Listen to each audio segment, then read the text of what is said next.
Hey guys, back again, and today we're hitting arms. Just got to the gym, slammed the pre-workout, had my Rice Krispies, had a KFC today, first cheat meal of the cut, 5 weeks in. It was really nice to, have a little break, but obviously still within the calories. I'm still within the macros kind of, so not too much of a cheat meal, just a little treat for myself. But I'm ready to go slam arms. I'm going to start off with some tricep push downs on the cable stack, and then we're going to go to some preacher curls for biceps. So they're going to be the first two. They're my staple movements that I've been progressively overloading for a long time. So I'm going to try again today. More weight, more reps every session. That's always the aim. So yeah, not too much to say today. Just going to have a tough session, bang it out. Might do calves at the end of this session today because I was meant to do them yesterday. Ran out of time though, so we'll see how that goes. But yeah, gonna slam arms, get a good pump, get the vest out, get some posing pics, and just enjoy ourselves. So, cut to me doing that now. There comes a day, man. Everyone's gonna have this day. There comes a day where being average, being mediocre is just sickening to you. It's just sickening. It makes you want to throw up. Because you've seen people with far less talent than you. As you're growing up with them, their childhood buddies, whatever else, they didn't have what you had. Yet now they're fucking to become something that you haven't. There comes that day. It's either when you're young, and it strikes you on the baseball field because you're sick of striking out, or it's when you get fired from your 5th job, and your wife and kids are on your ass because you don't know how to support them anymore. There comes a fucking day where push comes to shove. Where being mediocre, being like average and shit just fucking burns and sucks so much. You can't deal with it one more day. And you get off your fucking ass. And you create something that's always been there. It's always been inside of you trying to come out. But you've never wanted to unwrap it because there's too much fucking pain and commitment. You were scared you were gonna fail. You were scared if you started, you never finish it. You didn't want to tell anyone about it. You knew it was there, but you never wanted to embark on it. Until something fucking hits. You get fired or somebody else gets success, remind you of what you could have been. And then that fucking spark is born. And no matter what happens, I'm never gonna be in this boat again.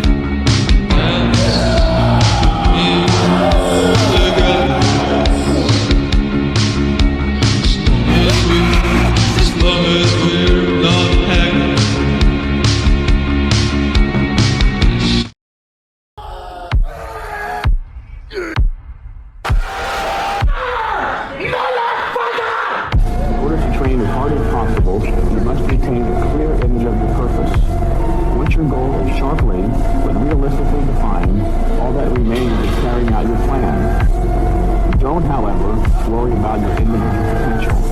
Potential is only the expression of a possibility, something that can be assessed accurately only in retrospect. In other words, you'll never know how good you might have become unless you try. Imagine the last day that you could fucking train hard as fuck. You did it! Engrave this fucking memory, this fucking set, this heavy ass shit. Memorize that pain, be scared of it. And then every time you go to your fucking set, neutralize it and fucking eat it. Make me fucking eat more. Don't give up. Never. Give up. I want this shit. I want that shit. Drop into the goddamn thing. Muscle to the pain. Muscle to the goddamn thing. And you'll stop crying. Stop complaining. It doesn't matter where you're from. It doesn't matter where block you're from. It doesn't matter where you grew up at. It doesn't matter when you was born at.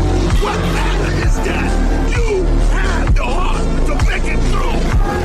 What's matter is you have the heart. Right? You're hungry. You got a heart. If you got a heart to push through the pain, if you got a heart to push through the depression, if you got a heart to push through that damn place, if you got a heart to muscle through the pain, nah, you can make a difference. Going to separate the guy from first place, from second, from 10th place. Then it's going to be what you put into it. You get out what you put in, and I think I put in more than everybody else. I was mentally stronger. I always trained harder. I knew that, and my competition knew that. So that's why they couldn't beat me. because the kind of training I was doing and the physique level I was getting to was something nobody had done before. How far can I take this? How big can I get? How ripped? How, you know, all this stuff. It's not possible to be training harder or more consistently or more dedicated than me, because I couldn't give a single ounce more to any aspect of this thing that I'm doing. So that makes me feel pretty powerful and pretty confident. Everything's mental.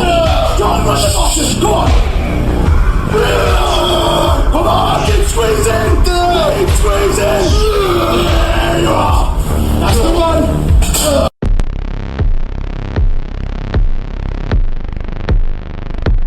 Made a promise.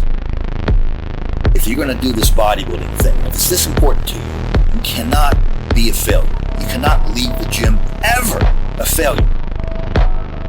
You have to give it everything you got. When you think you're done, there's 5 more reps. I would rather die. I'm serious. I would rather die than be a failure. And I told myself, I have to give it this much. I just can't be, because I can't accept the fact. I cannot live with the fact that Tom Platz is a loser. I was playing football, I was a middle linebacker. He goes, boom! He goes, Platz, you're nothing. You'll never be nothing. My coach told me, Coach Smith told me I'll never be nothing. From that day forward, I made a promise that I will give it everything I got. I'm ready to die for what I have to succeed. I have to give it everything I got. That way I'm a winner no matter what. You've got to be a little bit insane to do this. You can't be normal. There's got to be a switch. But click. Now you're crazy. You will do anything.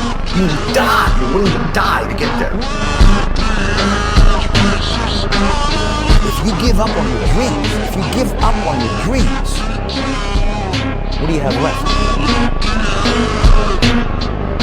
In 81, my fiance got together with I didn't never told anybody this before either. She got together with my training partner. And I came home from the 80 Olympia and they're together. Oh my God. I was so hurt and so baffled that this girl could do this to me.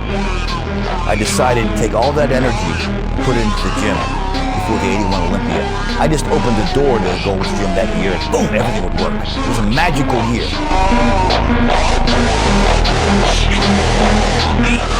This is the last lap. This is the last 50 yards. You gotta give. You gotta give.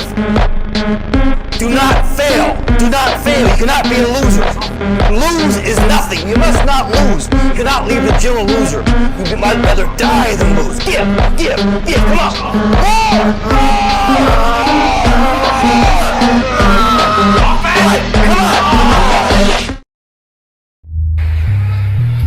Here we are, Chris.